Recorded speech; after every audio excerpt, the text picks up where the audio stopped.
Hi, Angie Homley-Zabel here to talk with you about photographing your artwork at home. Not the easiest thing to do when we're talking about 3D work, and that's what I'm going to focus on today. So in my classroom and for my own professional work, I use this little photo booth that somebody built for me. It has diffused lighting. I can set up different backdrops and different things on the interior to make this work.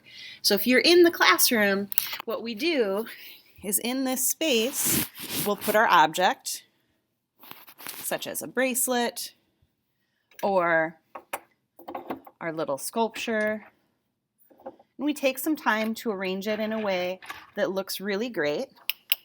And we can either light it with one side and have great shadows, or we can light it with both and have a really clear view of everything. With sculptural pieces, I often like to have a little bit more directional lighting, and with jewelry, I often like to have both lights on. And you can either use a backdrop of a piece of paper that's been set down, or you can set up little rocks. And I'll show you some examples of some images taken in this space. This first work is one of my sets of jewelry, and the next is a sculpture of a mouse.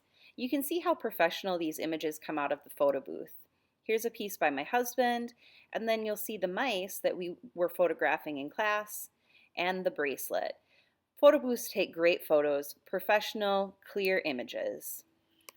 I'm going to use my phone to take my photo, because phones at this point in technology land are really good at capturing really great pictures. And no matter if I'm taking a photo in a photo booth or in one of the other ways I'm going to show you in a little bit, I look for the same things on my camera. One, I want to see more of my project than other things. So I don't want to be way out here and have all that extra space around my work. I want to come in nice and close. I think about the framing or where the jewelry or the sculpture is on the page. I want it to be focused. If I get too close, it won't be focused. If I get too close, it sometimes gets distorted, but I want to see the majority of that piece.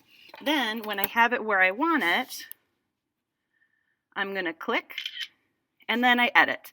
I edit for color to make sure the color is correct. I edit to make sure I've cropped out anything in the background that shouldn't be there. Same thing applies when you're doing sculpture.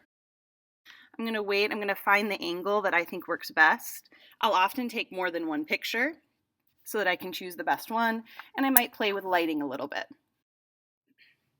Those same basic principles will apply no matter where we take pictures. Think about how your picture is framed, think about the lighting and how it's working, and make sure you have a nice, clear shot. When we start taking photos outside of a photo booth, we have to also start thinking about that background and what the best space to take a picture is for our specific piece.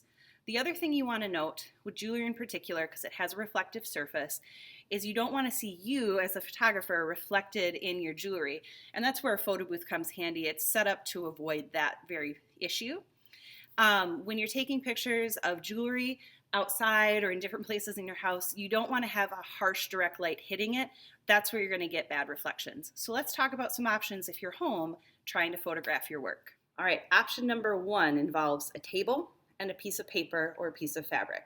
What you're going to do is find a table. I'm just using a stool because that's what I've got in my classroom. You're going to find a table of any type and you're going to push it up against a wall. Then you're going to get a piece of paper or maybe a pillowcase, plain pillowcase, something like that, and you're going to put some masking tape on it. And then you'll drape that paper over the table and tape it to the wall behind. And this is going to create a little backdrop for you. Once you have that set up, then you can carefully place your sculpture onto that paper. And you're going to get down with your camera, line up your shot, kind of play around with it, see what works, and take the best picture you can in that space. You can move things around, take your time, take lots of shots. In the end, you're going to pick your very best one. The same thing would work with jewelry. Note, I don't have any direct lighting on this. I've got a lot of natural lighting right now in this space. I'm being careful not to catch the background around the paper as well. These both turned out pretty nice. They're kind of boring though. I might bring my rocks over and try again. Option number 2 involves using a chair or a bed with a pillow on it. And what you're going to do is find a fabric that you can drape over that, kind of like we did the paper on the table, and that gives you your backdrop. When you're looking for those fabrics, you want to find things that work with your piece, not against your piece. So I'm going to show you this chair that I have in my classroom. It has a tapestry on it that's got this, pink and yellow fabric, and if I put my mice on that space, it doesn't really make sense. But with the design of my bracelet, that fabric could actually be kind of an interesting counterpoint. I also want to make sure that as I'm doing this work of setting things up, I don't want to put my bracelet potentially in that sunlight. You got to think about how the light's hitting it. So if I put my bracelet like that and photograph it, I'm going to take a careful look and make sure that's the look I'm going for. The problem with photographing in that bright, bright sunlight is sometimes you get reflections that don't work for you. So I'll take a couple shots and show you how they turn out. I'll also put it back further in where there's not that direct sunlight, and I'll take a couple shots in that zone. Okay, so I was wrong. This is the photo I took in the subdued lighting. I don't like it as much as this one, the one I took in the brighter light. So play around, you might surprise yourself. My mice, however, are going to need a little bit different fabric. So what you want to look for in a fabric is something pretty neutral. So something white or tan, gray maybe could work. I found this brown tablecloth. Not ideal, but it'll work. The other thing that I'd want to do to this before I actually took pictures if I was at home would be to iron it, because you can see there's lots of wrinkles. But I would just drape that fabric over the back of the chair or over my pillow on my bed, spend some time arranging it, and then right in this space next to where it moves up, I'm going to put my animals, and I'll take some time setting up my shot with my camera, lining things up, trying different angles, and see how things turn out. And I'll post those pictures too so you can see them. The brown fabric worked really well for these mice. I like how this one turned out. Option number 3 is to find a location outside that you can shoot from. You want to be careful about your backgrounds. I'm currently at my school, so I have things like tents that are set up outside for kids to eat in. The building behind me, you might be able to see over there, a parking lot full of cars. None of those things are great backgrounds for a shot of my jewelry or my sculpture. So be careful how you frame your jewelry or your sculpture. If you look here, I found this branch on the tree and I've placed my bracelet on the branch. There's not direct lighting on the piece itself, so I don't have any weird reflections. And I took some photos that I'm going to show you. Notice how I got up close to the bracelet so you don't even notice the background. Over here, I found a bench and I set up my mouse friends on the bench. I took a picture of the mice on this end of the bench, which is in dappled light under the tree, and on the far end of the bench, which has direct light from the sun. And I'll show you the difference and talk to you about why one works better than another. This is the photo of the mice in dappled lighting, and this is in direct light. The direct light's a lot harsher. You also need to be careful not to get your own shadow when you're outside taking pictures. This last photo is my bracelet on the same bench. For the shots you take outside, you want to spend some time looking around, finding interesting spaces to set your jewelry or your sculpture.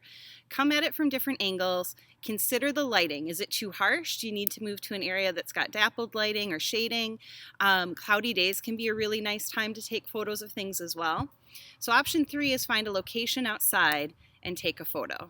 Option number 4, 5, I've lost count, is to take the ubiquitous selfie. Now this doesn't work as much for a sculpture because it'd just be weird, right? Like, here's my mouse. Not the best look for sculpture, so not a great option for sculpture. However, it does work well for jewelry because you can model it on a body.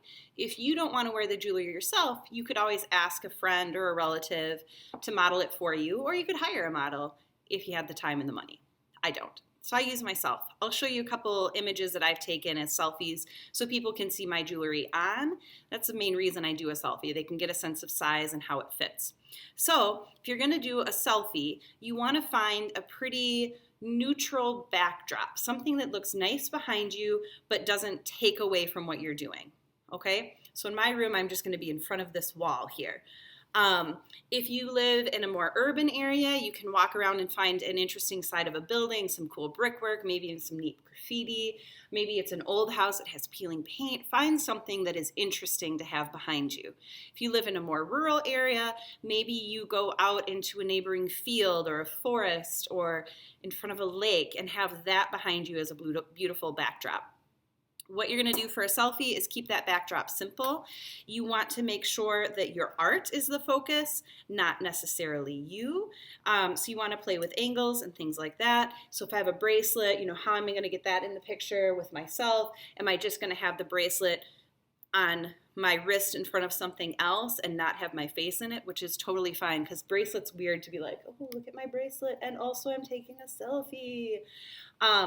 So pick a location, pick an angle that works for you. If it's earrings or a necklace, obviously your face is going to be in it in one way, shape, or form. So I'll share with you a couple images that you could kind of reference as you start taking selfie images of your jewelry. I am not an Instagram model, but I do my best to show off my jewelry and show how it fits. Take your time, take lots of photos. Well, my friends, those are my different solutions for taking images of your 3D art at home. You can set up a photo box or purchase one like I have at school, or you could take a picture using a piece of paper taped to a wall and draped over a table, or you could do the same but on a bed or a chair with a piece of fabric, or you could take pictures outside and find great locations, or if it's a piece of jewelry, you could take a selfie. No matter what route you take, make sure your image is focused, make sure you edit and crop it so it looks great in the final outcome, and pay attention to the lighting. Make sure the lighting enhances and accentuates your work. It doesn't wash it out or cause reflections that are distracting. Good luck, have fun, and I really look forward to the images that you take.